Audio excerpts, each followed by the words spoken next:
Hello eighth class. आज हम exercise 8.2 करेंगे। एक्सरसाइज 8.1 का वीडियो तो आप लोगों को समझ में आ गया और एक्सरसाइज 8.1 भी कर रहे हो, ठीक है। एक्सरसाइज 8.2 करेंगे अभी। देखो यहाँ क्वेश्चन नंबर 1 में क्या दे रखा है। देखो question number 1, 1/2 of a number subtracted from 1/2 of a number subtracted from its thrice gives 225, find the number. यानी यहाँ पे हम एक्सरसाइज 8.1 में जैसे कर रहे थे वैसे ही सिंप्लीफाई करेंगे। इक्वेशन पहले बनाएंगे, ठीक है। इक्वेशन बना के फिर सिंप्लीफाई करेंगे। देखो यहाँ पे जो चीज़ नहीं दे रखा है उसको हम एक्स टर्म में लेंगे, यानी एक्स लेट्स करके एक्स लेंगे, ठीक है। तो यहाँ पे क्या बोल रहा है, देखो 1/2 of a number subtracted from its thrice. एक नंबर है जिसका 1/2 है और थ्राइस में से सब्ट्रैक्ट करेंगे तो 2500 आएगा, ठीक है। यहाँ पे हमें नंबर पता नहीं है इसलिए हम क्या लेंगे, let number is equal to x, ठीक है। नेक्स्ट क्या है, 1/2 ऑफ ए नंबर। 1/2 मतलब क्या है, इसका आधा। 1/2 मतलब क्या है, इसका आधा। 1/2 हो गया। सब्ट्रैक्टेड फ्रॉम इट्स थ्राइस, जो नंबर है इसका थ्राइस का मतलब 3 टाइम्स, यानी नंबर हमारा क्या था, x था, उसका थ्राइस मतलब क्या हो गया, 3x हो गया। यानी अभी क्या बोल रहा है, 1/2 of a number subtracted from its thrice, यानी थ्राइस में से 1/2 ऑफ नंबर सब्ट्रैक्ट करेंगे तो हमारा आंसर क्या आएगा, 2500 आएगा। यानी यहाँ पे लेट करके तो x ले लिया तो 3x माइनस x अपॉन 1/2 बोल रहा है, x upon 2 is equal to 2500। ये है आपका इक्वेशन समझ में आ गया। 1/2 ऑफ ए नंबर, ये रहा 1/2 ऑफ ए नंबर हम क्या लिया, let number is equal to x, तो उसका 1/2 मतलब आधा, तो x अपॉन 2। ये सब्ट्रैक्ट कहाँ से करेंगे, thrice of its number. Thrice मतलब नंबर का थ्राइस से हम माइनस करेंगे, यानी नंबर तो x है, उसका थ्राइस यानी 3x minus x upon 2 gives, यानी रिजल्ट है कितना है, 2500। आ गया समझ में क्वेश्चन नंबर 1। फिर इसको सिंप्लीफाई भी करना है। सॉल्व कैसे करना है मैंने बता दिया। पहले एलसीएम लेना है, एलसीएम लेके क्रॉस मल्टीप्लाई करना है, फिर ट्रांसपोजिशन करना है, नंबर को राइट हैंड साइड में ले जाएंगे और वेरिएबल को लेफ्ट हैंड साइड लाएंगे। ये कैसे सॉल्व करना है आपको अच्छी तरह से पता है। ये क्वेश्चन नंबर 1 आपको समझ में आ गया, ठीक है। नेक्स्ट करेंगे क्वेश्चन नंबर 2। ये है क्वेश्चन नंबर 2। क्या बोल रहा है, 20 more than 1/5 of a number is 120। Question को ढंग से समझना। 20 more than 1/5 of a number, यहाँ पे भी नंबर नहीं दे रखा है तो क्या लेंगे, let number is equal to x, ठीक है, एक्स ले लिया। 20 more than 1/5 of a number, यानी 1/5 मतलब क्या है, x मल्टीप्लाई 1/2, सॉरी 1/5 बोल रहा है ना, 1/5, तो हमारा ये क्या हो गया, x/5 हो गया। समझ में आ रहा है ना, 1/5 और 20 मोर देन बोल रहा है। 20 मोर देन मतलब मोर देन मीन्स प्लस करेंगे, लेस देन मीन्स माइनस करेंगे। तो हमारा नंबर क्या हो रहा है, देखो एक नंबर तो हमारा क्या है, x है, और इसका 1/5 मतलब 1/5 हो, सॉरी x/5 हो गया। 1/5 मतलब x और 1/5 को मल्टीप्लाई करेंगे तो x/5 आ गया ना समझ में। तो x/5 मोर देन 20, यानी 20 मोर देन इज मतलब इक्वल 120। इक्वेशन बन गया हमारा। इक्वेशन क्या बन गया, देखो x/5 plus 20 is equal to 120। तो इसको सिंप्लीफाई करना तो आता है आप लोगों को। कैसे करेंगे, ये नंबर को हम राइट हैंड साइड भेज देंगे, फिर बचेगा x/5 है और ये 20 यहाँ पर प्लस है, जब राइट हैंड साइड चल जाएगा तो क्या आएगा, यहाँ माइनस होगा, तो 120 में से 20 माइनस कर देंगे तो कितना आएगा, 100 है। फिर 5 हम राइट हैंड साइड भेज देंगे तो क्या हो जाएगा, मल्टीप्लाई में चल जाएगा। आ गया समझ में? सबको आया समझ में? Question number 2। सो यहाँ पे नंबर नहीं दे रखा है इसलिए हम x लेंगे और 1/5 नंबर यानी नंबर का 1/5 निकालेंगे, यानी x का 1/5, x मल्टीप्लाई 1/5 और 20 मोर देन बोल रहा है तो 20 प्लस करेंगे। तो क्वेश्चन नंबर 2 समझ में आ गया। ठीक है, क्वेश्चन नंबर, इसको सिंप्लीफाई भी करना है, मैं सिंप्लीफाई नहीं कर रहा हूँ क्योंकि आप लोगों को पता है कैसे सिंप्लीफाई करना है। अगर इक्वेशन मिल जाएगा तो सिंप्लीफाई करना आप लोगों को आता है, इसलिए मैं सिंप्लीफाई नहीं कर रहा हूँ, सिर्फ मैं क्वेश्चन समझा रहा हूँ और इक्वेशन बना रहा हूँ। ठीक है, नेक्स्ट क्वेश्चन नंबर 3 क्या कह रहा है देखो, perimeter of isosceles angle triangle is 252, यानी perimeter of an isosceles triangle का पेरीमीटर दे रखा है कितना, 252। If the length of unequal side is 72, length of its unequal side is 72, then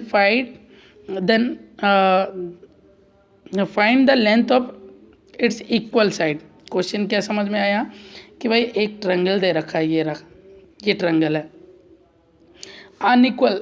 ISOCELL triangle का मतलब क्या है, कोई सा भी 2 साइड बराबर होता है, मान लो ये दोनों साइड बराबर है तो ये वाला जो साइड है ये कौन सा है, अनइक्वल साइड कहते हैं इसको। ठीक है, तो यहाँ पे पेरीमीटर मतलब ये तीनों साइड को प्लस करना होता है, perimeter of a triangle.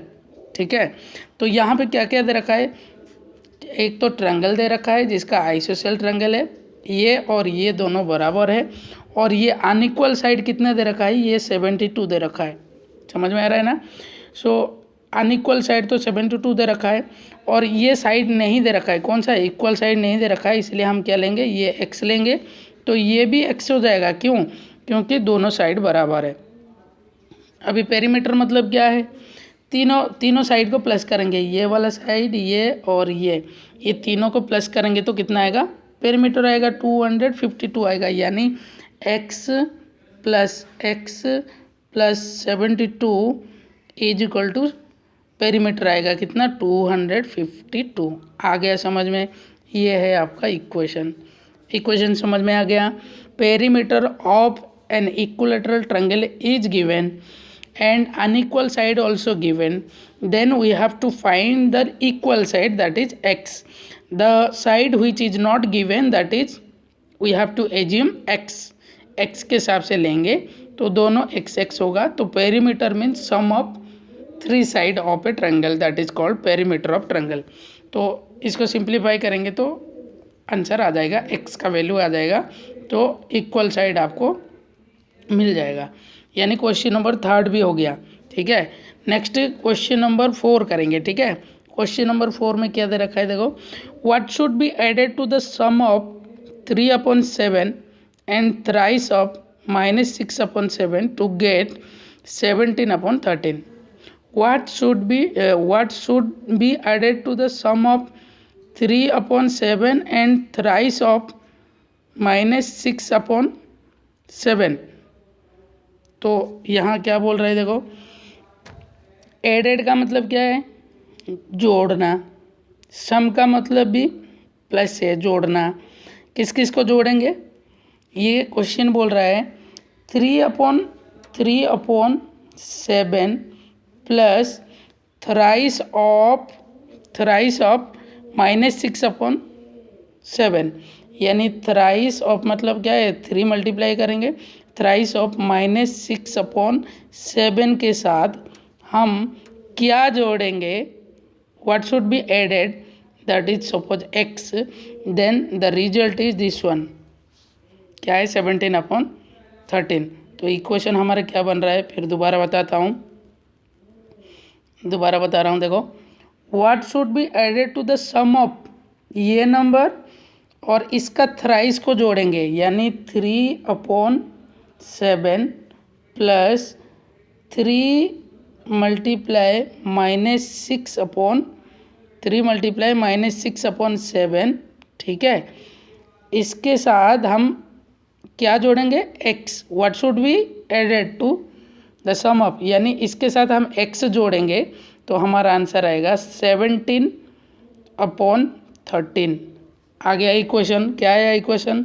3/7 plus 3 multiply -6/7, ये इसको ब्रैकेट में रखेंगे, plus x is equal to 17/13। ये है आपका इक्वेशन बन गया।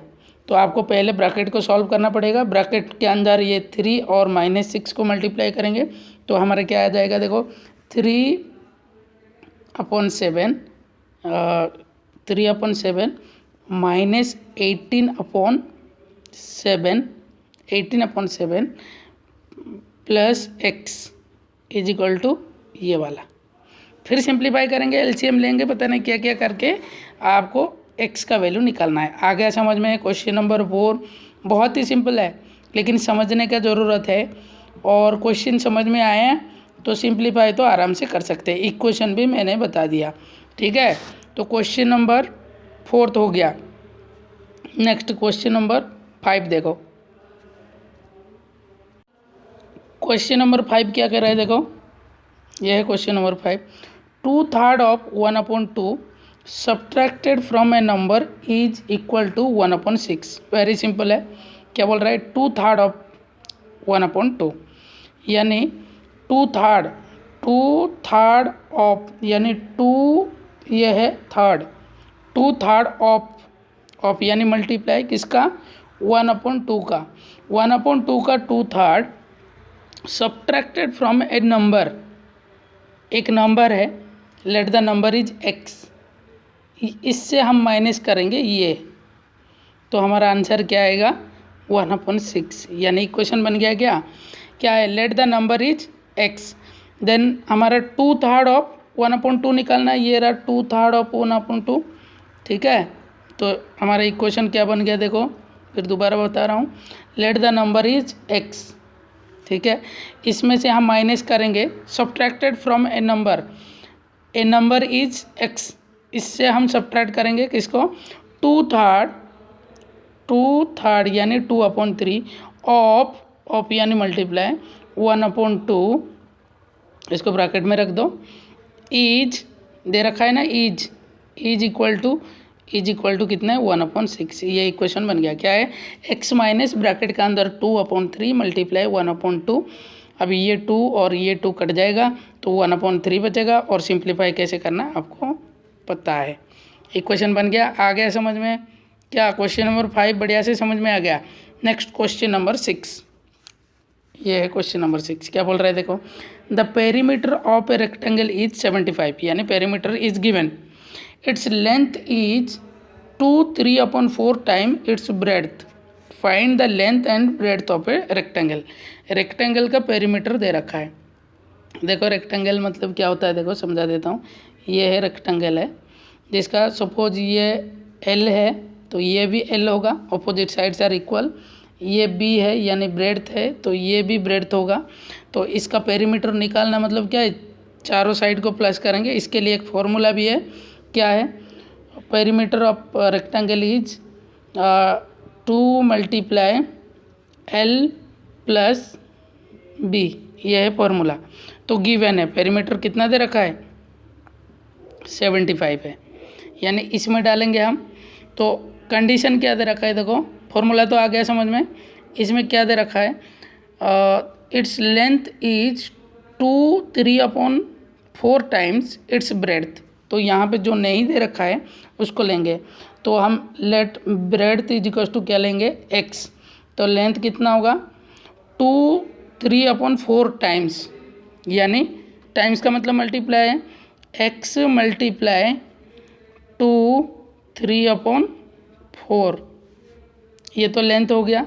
यानी हमारा लेंथ क्या हो जाएगा? देखो लेंथ क्या हो जाएगा? देखो ये तो x का x ही रहेगा, और 4 × 2 = 8 और 3 11/4 हो गया। यानी क्या हो जाएगा आपका? 11x/4 हो गया आपका लेंथ।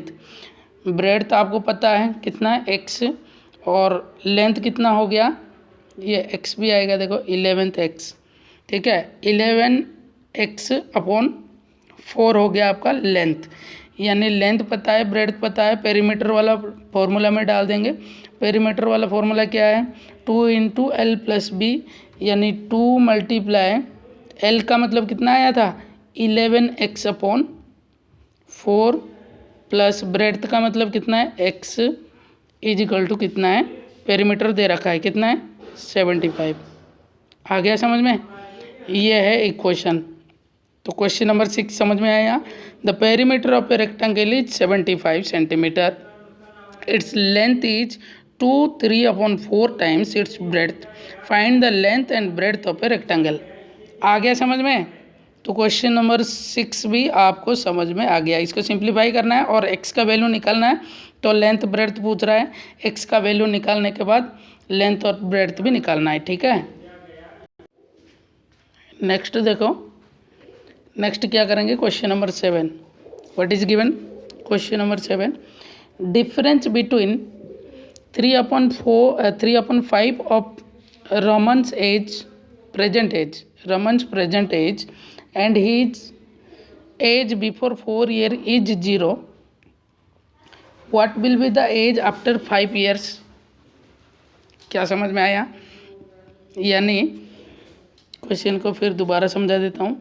दोनों का डिफरेंस जो है ना, कौन सा डिफरेंस है, 3/5 ऑफ रमन्स प्रेजेंट एज, उसमें से माइनस करेंगे, क्या माइनस करेंगे, एज ऑफ 4 ईयर्स, क्या है हिज एज बिफोर 4 ईयर्स। तो पहले हम क्या करेंगे, इसमें ये कंडीशन में रोमन्स का प्रेजेंट एज लेंगे, ये प्रेजेंट ऐसे करके लिखना है, प्रेजेंट एज, प्रेजेंट एज, क्या लिख रहा हूँ, age, present age is equal to x लेंगे। समझ में आ रहा है। तो ये है आपका प्रेजेंट एज, कितना लेंगे, x लेंगे। तो 3/5 ऑफ प्रेजेंट एज, यानी प्रेजेंट एज तो हमारा x है और 3/5, इसका 3/5 निकालेंगे तो ये क्या हो गया, देखो 3x/5 हो गया आपका, ये 3/5 ऑफ प्रेजेंट एज ये हो गया। यहाँ से हम माइनस करेंगे, क्या माइनस करेंगे, देखो 3x/5 तो आ गया, क्या माइनस करेंगे, his age before 4 years, Rohan's का अगर x प्रेजेंट एज है तो उसका 4 ईयर्स पहले कितना होगा इसका एज, 4 माइनस करेंगे यानी 4। मान लो अभी आपका एज 15 ईयर्स है, 4 ईयर्स एगो कितना होगा आपके, यानी 4 साल पहले 11 होगा, यानी क्या कर रहे हैं आप, माइनस कर रहे हैं। इसलिए रोमन्स का प्रेजेंट एज हम क्या लिए, x लिए, तो 4 साल पहले क्या हो जाएगा, x-4, ये एक कंडीशन आया। दूसरा वाला क्या कंडीशन आया था कि 3x/5 आया था एक कंडीशन। तो इनके जो डिफरेंस है ना 0 है, इनके डिफरेंस कितना है, 0 है। यानी अभी हम क्या लिख सकते, देखो प्रेजेंट एज, देखो यहाँ पे 3x/5 तो आया था, माइनस, डिफरेंस का मतलब माइनस है, देन 4 ईयर्स बिफोर यानी x-4, इसका डिफरेंस यानी इज इक्वल टू, ब्रैकेट में रख दिया, इज इक्वल टू डिफरेंस 0 है। अभी ये आपका इक्वेशन बन गया। आ गया समझ में, क्या बन गया, 3x/5 minus x-4 is equal to 0।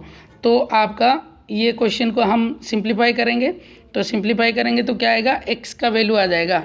x का वैल्यू मतलब क्या है, ये what is x, x is the present age of Rohan's, यानी प्रेजेंट एज आ गया। लेकिन क्वेश्चन में क्या बोल रहा है, what will be the age after 5 years, यानी प्रेजेंट एज का साथ 5 प्लस कर देंगे। ये तो आखिरी में आंसर x का वैल्यू आने के बाद वहाँ पे 5 जोड़ देना है। तो क्वेश्चन समझ में आया क्या, क्वेश्चन नंबर 7, क्वेश्चन नंबर 7 में क्या कह रहा है और समझ में भी आ गया, ठीक है। तो x का वैल्यू निकालना है, फिर ये वाला आंसर करना है। x तो प्रेजेंट एज आ जाएगा, फिर 5 साल के बाद इसकी उम्र कितना है तो 5 प्लस कर देना। आ गया समझ में। नेक्स्ट क्वेश्चन नंबर 8 करेंगे। देखो क्वेश्चन नंबर 8 क्या बोल रहा है, the ratio of the age of Ram and Gopal is 3:4, the difference between their age after 2 years will be 10, so how old are they. मतलब क्या बोल रहे हैं, देखो the ratio of the age of Ram and Gopal is 3:4। Okay, तो यहाँ पे present as तो राम का प्रेजेंट एज क्या लेंगे, 3x लेंगे, ठीक है। नेक्स्ट गोपाल का प्रेजेंट एज क्या लेंगे, 4x, यानी 4x लेंगे। और इन दोनों का डिफरेंस मतलब क्या है, माइनस है। इन दोनों का डिफरेंस क्या बोल रहा है, बिटवीन देयर एज, इनका डिफरेंस क्या बोल रहा है, देखो थोड़ा क्वेश्चन को समझ लो। The difference between their ages after 2 year will be 10, यानी उसके तो प्रेजेंट एज, राम का प्रेजेंट एज कितना है, 3x है, और गोपाल का प्रेजेंट एक्स कितना है, प्रेजेंट एज कितना है, 4x है। इनके डिफरेंस क्या बोल रहा है, इनके डिफरेंस बोल रहा है the difference between their age after 2 year, यानी प्रेजेंट एज के साथ आफ्टर 2 ईयर मतलब क्या होगा, राम का तो होगा 3x + 2, ये आफ्टर 2 ईयर राम का एज होगा। सिमिलरली गोपाल का क्या होगा, 4x + 2 होगा, ये 2 ईयर्स के बाद गोपाल का एज अगर 4x है प्रेजेंट एज, 2 ईयर्स के बाद क्या होगा, 2 प्लस कर देंगे। और इन दोनों का डिफरेंस जो है ना, डिफरेंस कितना बोल रहा है, 10, यानी हमारा इक्वेशन बन गया। इक्वेशन क्या बन गया, देखो 3x + 2, ठीक है, माइनस 4x + 2, इसको ब्रैकेट में रख देंगे, इज इक्वल टू 10। आ गया इक्वेशन।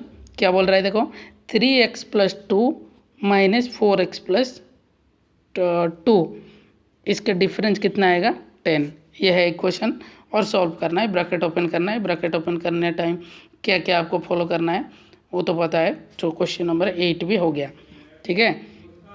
नेक्स्ट क्वेश्चन नंबर 9, 10, 11, ये तीनों क्वेश्चन आप खुद ही कोशिश करना है, ठीक है। क्वेश्चन नंबर 9, 10, 11 ये 3 क्वेश्चन तो आपका होमवर्क है। क्वेश्चन नंबर 8 तक तो बता दिया मैंने, ठीक है।